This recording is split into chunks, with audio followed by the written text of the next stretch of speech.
दोस्तों, आज आपको सुनाने जा रहे हैं कद्र करना सीखो। भगवान बुद्ध की प्रेरक कहानी को जरूर सुने। भगवान बुद्ध के लाखों अनुयायी थे।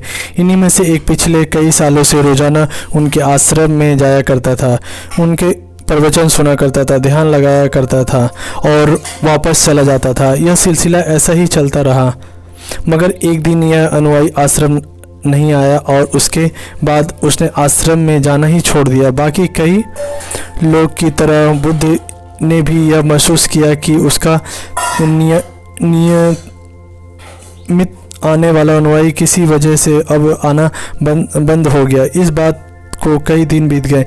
एक दिन बुद्ध अपनी भिक्षा मांगकर एक गांव के रास्ते से गुजर रहे थे। वह गांव दरअसल उसी अनुयायी का था जिसने अब आश्रम में आना छोड़ दिया था। बुद्ध उस अनुयायी के घर की तरफ चल दिए। जब उसके घर के पास पहुंचे तब वह अनुयायी अपने घर के आंगन में कुछ काम कर रहा था।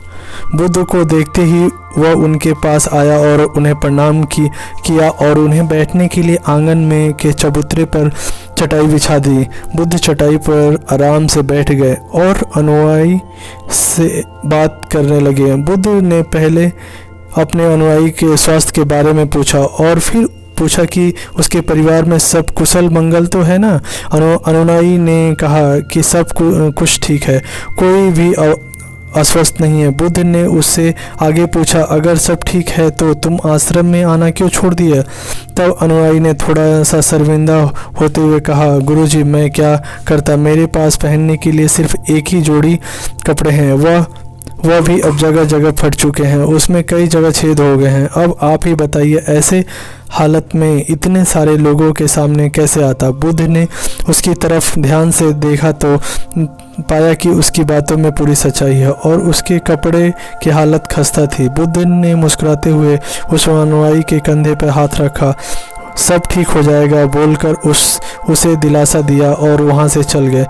एक बार बुद्ध जब प्रवचन दे रहे थे तो प्रवचन खत्म होने के बाद बुद्ध ने अपने एक धनवान अनुयायी को रुकने के लिए कहा। बुद्ध ने उसे कहा कि वह उनके गरीब अनुयायी जो 2 जोड़ी कपड़े भिजवा दे। श्रीमंत अनुयायी ने उससे वचन दिया कि वह अगले दिन जैसा उन्होंने कहा वैसा ही करेगा। अगले दिन अपने वचन के मुताबिक श्रीमंत अनुयायी ने अपने नौकर के हाथों न सिर्फ गरीब अनुयायी के लिए बल्कि उसके पूरे परिवार के लिए 2-2 जोड़े कपड़े भिजवा दिए। नए कपड़े पाकर गरीब अनुयायी और उसका पूरा परिवार बहुत खुश हो गया।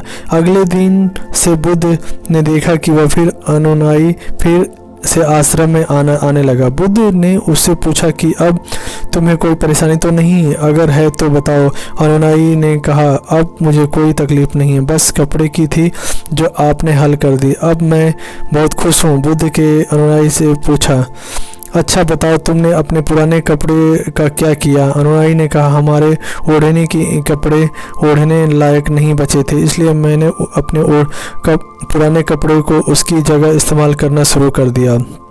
बुद्ध ने पूछा, फिर तुमने अपने ओढ़ने वाले कपड़े को क्या किए? मैंने उसे पर्दे की जगह इस्तेमाल करना शुरू कर दिया। अनुयायी ने कहा, उन पुराने पर्दों में क्या हुआ?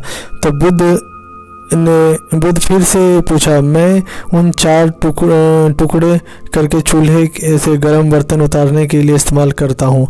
अनुयायी बोला, पहले गर्म बर्तन पकड़ने के लिए इस्तेमाल करते थे, अब उन कपड़ों का क्या किया? बुद्ध ने फिर से पूछा, मैं अब उन्हें घर का पोछा लगाने के लिए इस्तेमाल करता हूँ। अनुयायी ने जवाब दिया, पुराने पोछे को क्या किया, वह भी बता दो। बुद्ध ने अगले सवाल पूछा, वह कपड़ा कुछ भी करने लायक बचा नहीं, इसलिए मैंने उसे तार अलग कर दिया और उससे दिया की बाती बना ली।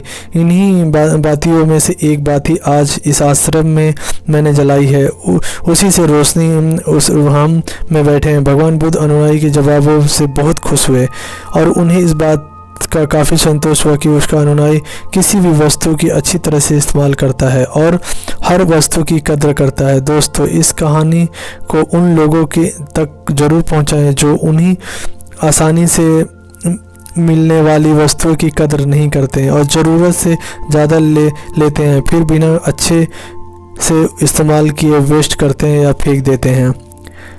आपको मेरी कहानी कैसी लगी, लाइक शेयर कमेंट और हमारे चैनल को सब्सक्राइब करें। अच्छी अच्छी कहानी सुनने के लिए आप सभी का बहुत बहुत धन्यवाद। जय हिंद, जय भारत।